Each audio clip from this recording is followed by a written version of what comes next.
Hi, my name is Nori. I'm a country manager for Japan at AppLovin. And today we would like to talk about video advertising. And before the introduction, I'd like to explain why we chose this topic. Because why we chose this topic is because we've seen a huge growth on the spend for the mobile video advertising. Like for gaming advertisers, we see like more than 90% of their spend is on video ads. So today we'd like to talk about sharing some best practices from couple advertisers and also from tracking partner perspective. So that's a topic we're going to talk about. And we have a great panelist to discuss this topic. And can we start with self-introduction? Start with Tony. Sure. I'm Tony from GAMEVIL, Singapore. I manage all the marketing aspects from Singapore office. Hi, I'm Elena. I'm from MyTona. I'm a marketing manager there. So basically, I manage global version of Seekers Notes, Western market, and Asian market. Hi, I'm Jang. I am head of sales for Adjust. I'm responsible for expanding our sales efforts in Korea and also Southeast Asia. Great, thank you. Tony, can you explain a little bit more about your role? What kind of game you're managing? Okay, so basically I'm a general manager for Singapore office for GAMEVIL. Most of our games are like our key games like Dragon Blaze and War of Crown. We just launched it like 3 months ago. These are the two main games that we're actually managing for under GAMEVIL's title. And also we also manage Come To Us title, Summoner's War. Great, thank you. So for the first question, I would like to ask Tony and Elena about video advertising. So how much of your total budget do you allocate to video advertising? You want to go? I'll start first. For us, about I think 90% of all our ads are video. So we put a lot of impact for video ads. We see a lot of growth, and AppLovin, of course, is one of the biggest partners. I think for all advertisers, it's important to get high-quality users, and we see that video brings us much more quality than compared with like banners or just static ads. Great. How about Tony?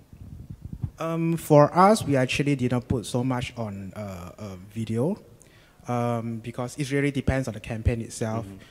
We usually mix around with graphics, marketing assets for the graphics and also the videos. For us, if I really have to give a percentage, I think it's about 30%. 30%. Yeah. Is it like change? Is it changed over a year? Like how about compared to a year ago, the spend on video increasing? Okay, so for GAMEVIL itself, probably for the last 1 or 2 years, we didn't put much efforts on the videos itself.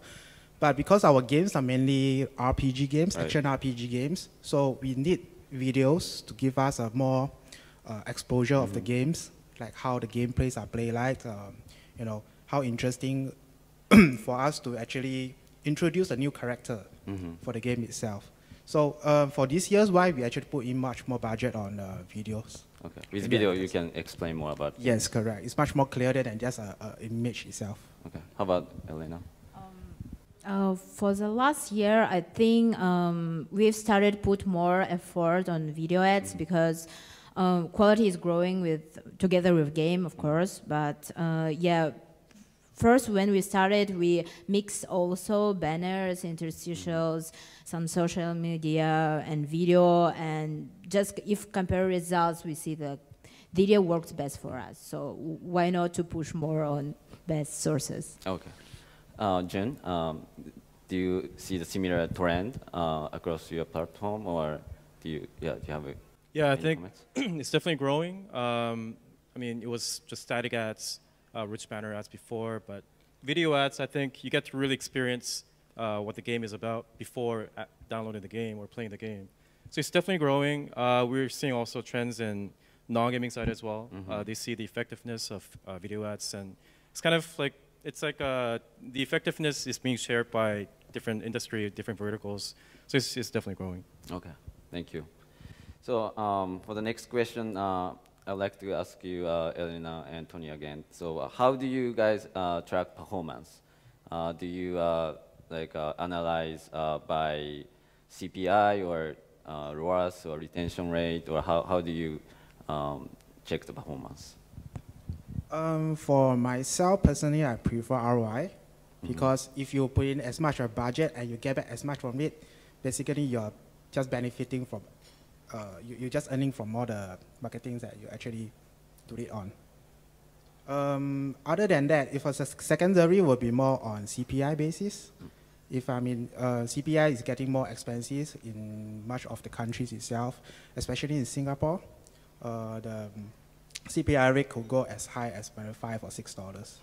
So if we can go lower than that, I think it's really beneficial for us. Okay. Okay, for right, yeah, I know that a lot of companies right now track ROI as a key KPI. I think. I just want to mention that for ROI is really important how you measure it. For example, our company we do cohorts analysis. So for us, it's really important when our cohorts reach day 30, for example, and we check all these numbers. So when campaign on early stage, if you start campaign maybe 7 days ago, it's quite early to measure your day 7 cohort. It's not full yet. So just keep in mind this kind of, I think, analytics methods to measure your, just any KPIs you measure. So. Right, okay. Jun, how do you see the trend? Like last year, I had also the session, and then I had a session about data sharing. And back then, a lot of Asian companies still hesitate to share the data, like revenue data or retention data. But with those data, like us, the ad marketing platform, we can optimize better, and then advertiser side they can analyze better. What's the trend now? Well, I think people are becoming more and more. They realize that it's important to share data with networks. Before, like Korea especially, they try to keep it in-house. But they know that if they share the data, it doesn't really affect their like a security or anything. It actually makes it better for them to optimize and conduct more effective marketing. So I think it's widely known these days, and it's becoming more and more known that it's important to share data with the networks and agencies. Okay. So next topic, I'd like to talk about video creatives. So now, like you guys, a lot of companies use video ads, but I still hear, sometimes from the clients that they don't know how to create a video, or they can produce a lot of videos and then can't do A/B testing. So that I'd like to ask you, how do you produce video and then optimize the video? Do you create video in-house, or do you use agencies, or can you share a little bit about creatives? Okay, we have dedicated team, in-house team, just for marketing, just for advertising. So it's like separate team from game development or game art. They do purely video for advertising, banners, interstitials. Of course, we've got a lot of support from video networks. They right now started to help their clients to produce video creatives. But I like to say that for casual games, as our game, it's quite easy, I think, for everyone. So mostly it's gameplay videos. So you can just take your phone or like iPad, plug into your laptop and make like simple gameplay video and like put call to action after like play now, and that's all. Actually, this kind of simple video works best. Right. Yeah. Yeah, I for agree. casual games for sure. Yeah, so we are like similar to Elena. We also have in-house video creators, but we usually do a very simple in-games videos, etc. Or that. But we also outsource our our videos ads as well. For games like ours, more on towards we have a storyline for RPG games usually. So we have to do a cinematic video ads. So this need better professionals to do it for us. So for this, usually we outsource. Right. Okay. So I mean, I've seen a lot of creatives in my platform too, and sometimes there's super high quality video, and then just very simple gameplay video, and then a lot of times gameplay video performs better. So I think user before downloading, user wants to know what kind of game it is, and then for that I think the gameplay video is the key. Yeah, and that's usually much more cheaper to create in-house. Yeah. Okay. Do you have any comments? I mean, you don't create video, but yeah. Okay, you're good. Okay. So, like, how about like, so once you start with like gameplay video, and then so once you keep running, it's gonna be saturated. And how do you know, you want to add more videos, or how do you produce more videos?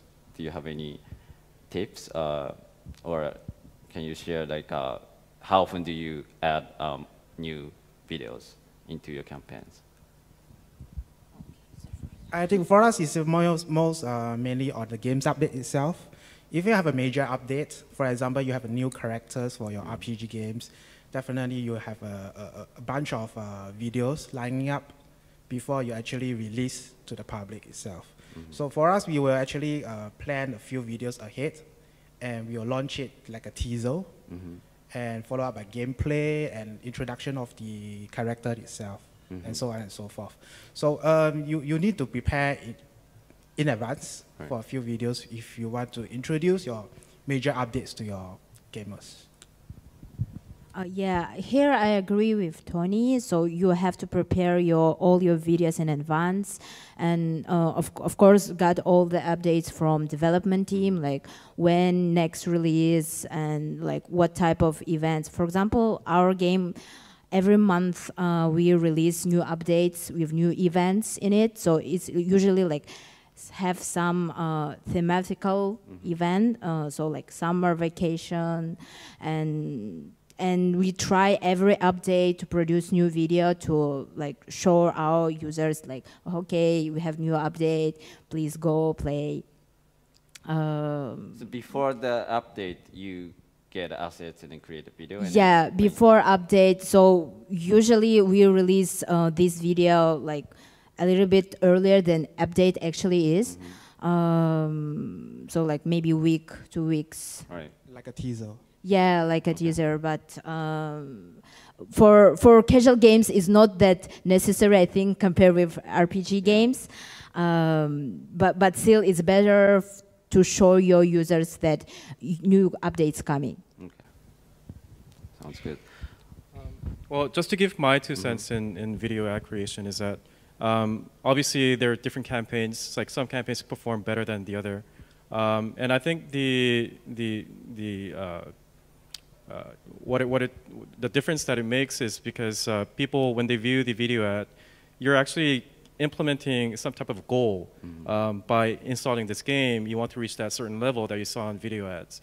So I think like it should be like a seamless or like a transition from viewing what the goal can be, the actual achievement that you can achieve by downloading this game, and by actually downloading the game and also conducting like tutorial. Should be like a one seamless transition from video ad pre-install to post-install. I think yeah, that's my 2 cents. Right. Okay. Thank you. Also, do you have a different strategy for different countries? Do you localize? How much do you localize the creatives, especially for Southeast Asia?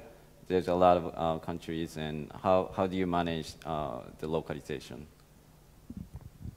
Do you have any? For us, we localize mostly all our games, and also when we produce the video itself, we will localize it as well, because For example, if you are a, I don't know, probably you're a Singaporean, probably you doesn't know about Thai language.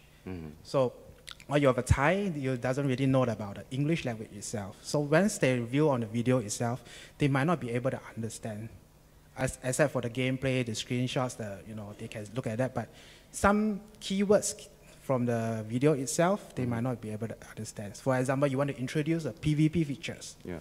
They might not understand in English. They need it to be in localized.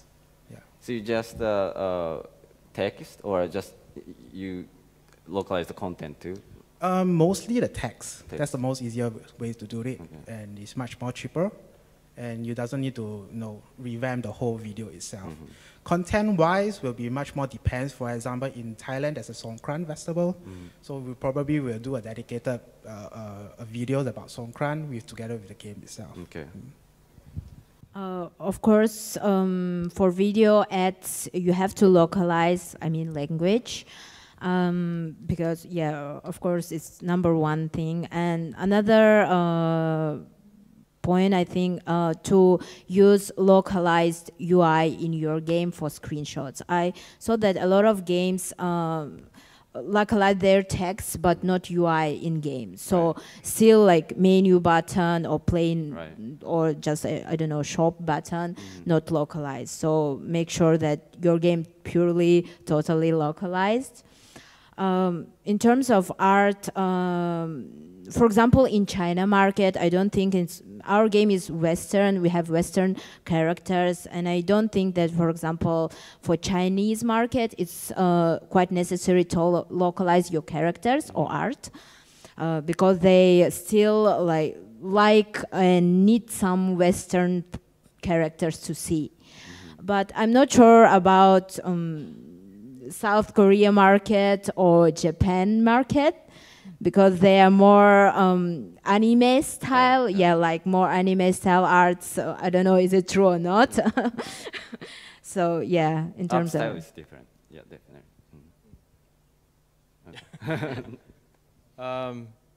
I think Korea, China, Japan, they're all kind of like really different markets. I think the best is to test it out, also kind of benchmark from the ones that are successful right now. Okay. So I want to ask you, Jun. So now I think in this industry, the fraud is a hot topic. And how do you approach to the fraud? And is there anything that advertisers should know? Fraud is actually a really hot topic these days. You conduct marketing and you get a certain number of DAUs and installs, but you never know whether there's fraud included in those installs or DAUs. So I think as marketers, you should really look into the IP addresses and also the click-to-install time. Just to give you how Adjust filters those kind of fraud installs, is that we have 3 different products. One is to validate the in-app purchases. The second is to look at the IP address of the user based on the location of the device.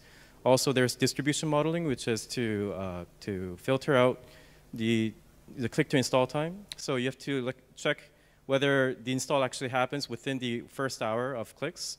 If it happens after an hour from click to install, you have to see whether they are actually coming back to the game or spending any money. So those are the stuff that we track from our server side. So right now, as marketers, I think you are going through like a manual process of checking the data, whereas us, we filter those installs from our server side. So all the burden that you have doing the manual works is done by our server side. So we tell the advertiser why the certain installs were filtered out, and also we also let the networks know why they're filtered out. So I think this is fraud is definitely an issue these days. So you have to really get into kind of granular data, analyzing those data, and trying to see whether the actual network or the sub-publisher is bringing in a legitimate data or legitimate installs. Okay. Do you guys do any fraud detection on your side too? No, I think we just depend on him. Right. from my side also, we don't see much fraud problem. Yeah, I just.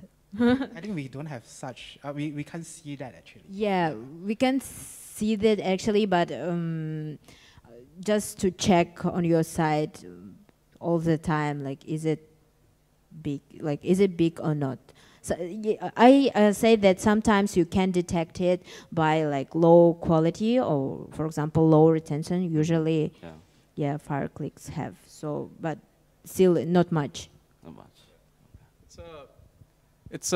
So I go through a lot of meetings. A lot of developers say that, oh, if there's like 1 million clicks and like 10 installs, obviously there's something wrong with that. But the mistake they make is that they don't look at granular data. They just think like the whole network is fraud, and they just, they just stop running that network, which is wrong, because it's actually, if the network has affiliates, then you have to look at the sub-publisher IDs, and also there's sub-publisher IDs you have to check.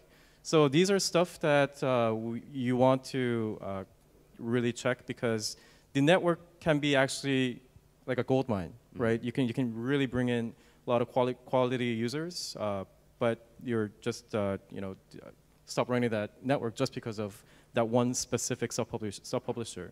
So those are stuff that we do on the marketer's behalf. So yeah, you should be very aware of fraud these days. Yeah.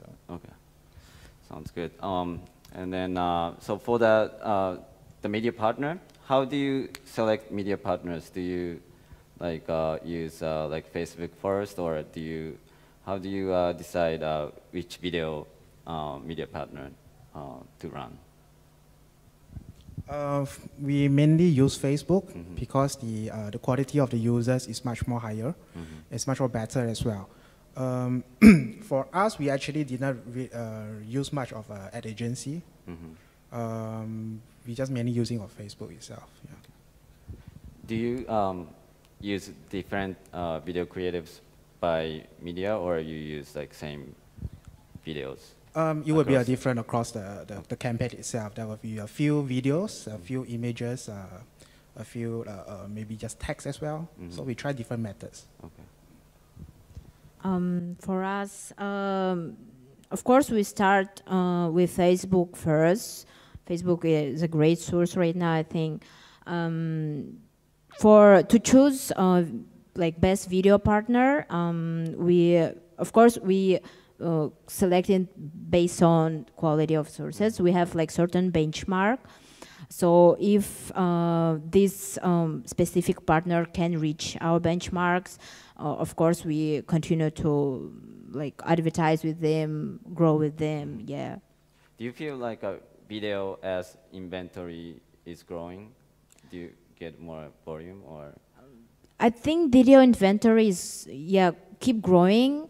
A lot of publishers started to move from just interstitial or banners to rewarded videos. So there are some space, but I think for video, a next step maybe towards type of videos. Media networks can provide, for example, like 360 video or kind of mix of playable end cards and video, or this kind of all new genres of video, I say. Okay. So we're still a little bit earlier, but this is my last question. So do you want to keep investing for video ads, video advertising? Or do you, what kind of future do you see on the video advertising? Or any request to like video ad partners? Anything? Okay. I think it's definitely growing. Yeah. The reason why is because static ads and rich banner ads, there's, it's obviously it's effective, but with video ads, there's emotion. There's motion, there's sound, you get to really feel how the game will be after downloading. So I think it's definitely going to grow. Obviously, there's more inventory coming up. It's definitely benefiting the publishers as well. So yeah, it's definitely going to grow. It's growing in Korea for sure. South Asia as well. We see upward trend. So it's definitely growing. Okay. from my perspective. Yeah, I do see the video ads is growing gradually, and not really gradually, but it's actually quite fast. For the RPG game itself, we need a lot of video to show the users how the gameplay is like I just mentioned. So moving ahead, we will be putting more efforts on video ads as well. Not only on Facebook itself, probably we'll expand it to using YouTube or other platforms. Right now, we also see we also started to do a lot of live casting. We also utilize ads. Utilize videos. So we use the live casting as ads itself as well. But it will be a bit longer. The user might get bored, but it will be something else to be tried on. Okay. How about Elena? Of course, we planning to keep video ads like #1 advertising source. As I said already, quality of users #1 for us, and for us, video, we already do like 90% of all videos. So we keep growing. Of course, we're just trying to test new kind of type of videos or interstitials. Or I know there's like playables right now. So yeah. For us, a lot of like native video inventory are growing too. Yeah, so I know that some companies started to mix native video ads, not only like native banners. Sometimes they have like quite native playables. Okay.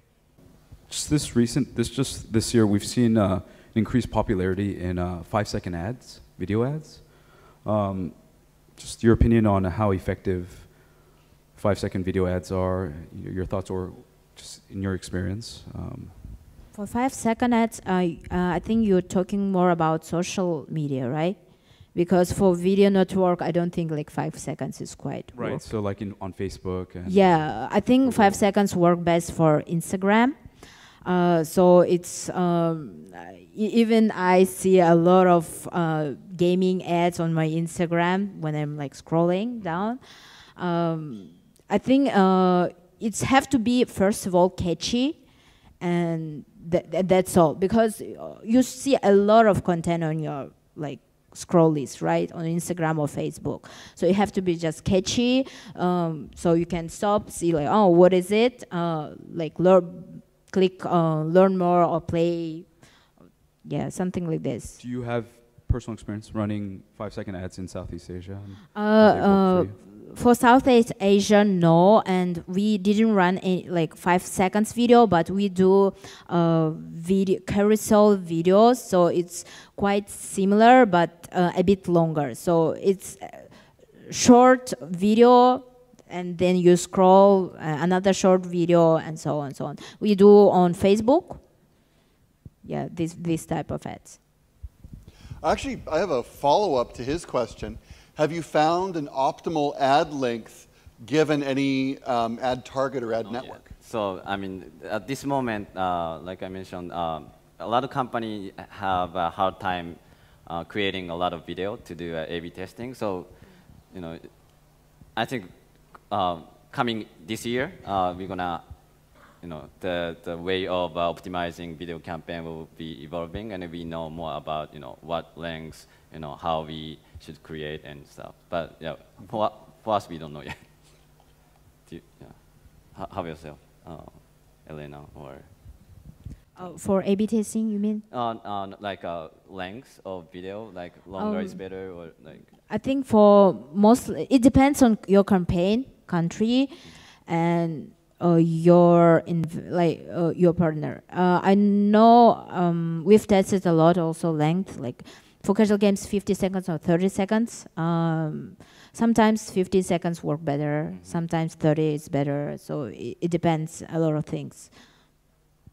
Yeah, I think for your question about 5 seconds videos, it's, I think the 5 seconds is really important if you're really just doing the 5 seconds video itself.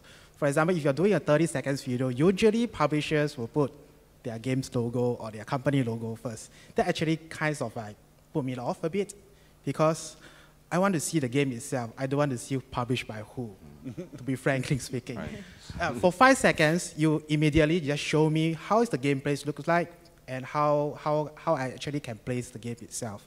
So you will actually, I do see a lot of 5 seconds video ads on all the social medias, Facebook, Instagram, even on YouTube. Sometimes if you watch if you watch another video itself, separated from the games, in the middle of the video itself, they show up the ads. So it's a very short ad of 5 seconds. It doesn't actually put the viewers off. They will just look through it, and then they will just keep that in mind. So 5 seconds video is actually quite interesting to explore on. I wanna ask you, Jun. So like as a tracking platforms, do you gonna have like function that you know this user watched like 5 seconds out of like 15 seconds or those metrics? Oh yeah, definitely. Okay. You just have to specify on the campaign name, right, like if it's 5 seconds or 10 seconds. Okay. But Elena brought up A/B testing, and the way you can conduct A/B testing with the same exact pool of users is that you can, initially when you do UA, you specify the group of people that you want to target. So if you want to target like male in 20s who live in the States, you can conduct the marketing, and when you have the device IDs, your pool of device IDs, you can create segmentation. You can create one pool of users and do 5 seconds, I guess, and the second pool of users with like 10 seconds or 15 seconds, whatnot. So those are the stuff you can do from our platform. You can direct or give the links for networks to download the device IDs and conduct the marketing that way. Yeah, that's just one of the tactics I can use to do A/B testing. Hi, yeah, going back to the 5 second ads, Nori, do you see a trend that publishers, being the supply side, they are more willing to pick up 5 second ads because it's a shorter time rather than taking inventory out for 30 second ads? So causing marketers, advertisers like us, bidding at a higher price for a 30 second ad because the supply side prefers a shorter video. So for the publisher side, I think number one they care is the eCPM, how well they can monetize.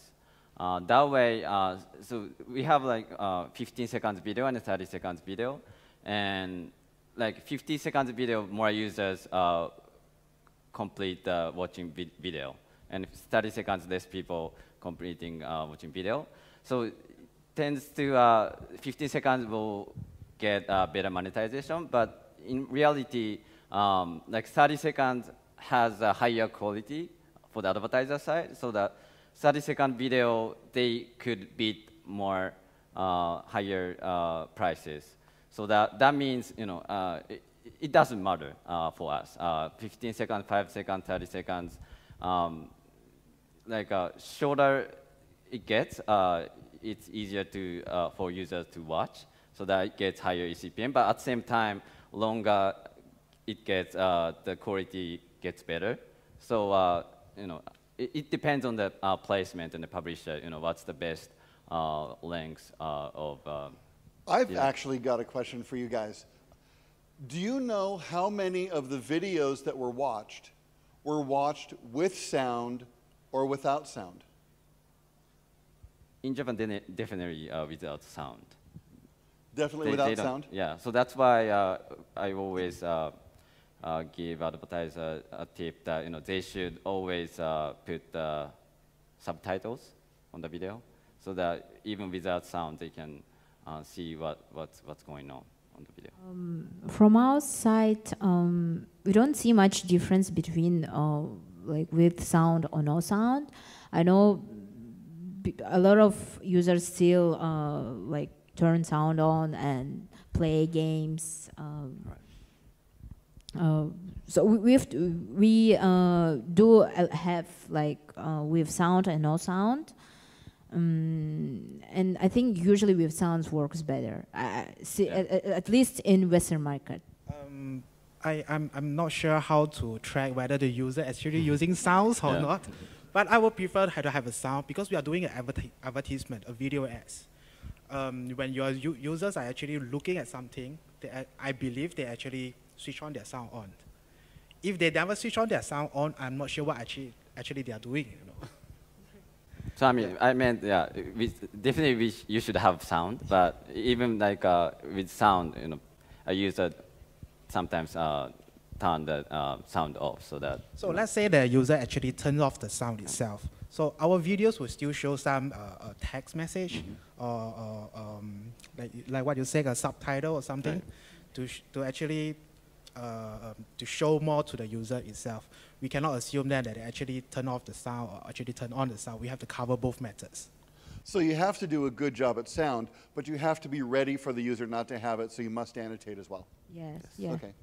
Guys, thank you very much for coming and enjoying the panel with us. We really had a good time up here, yeah? Yep. Thank you. Fantastic. Thank you. Thank you. Thank you.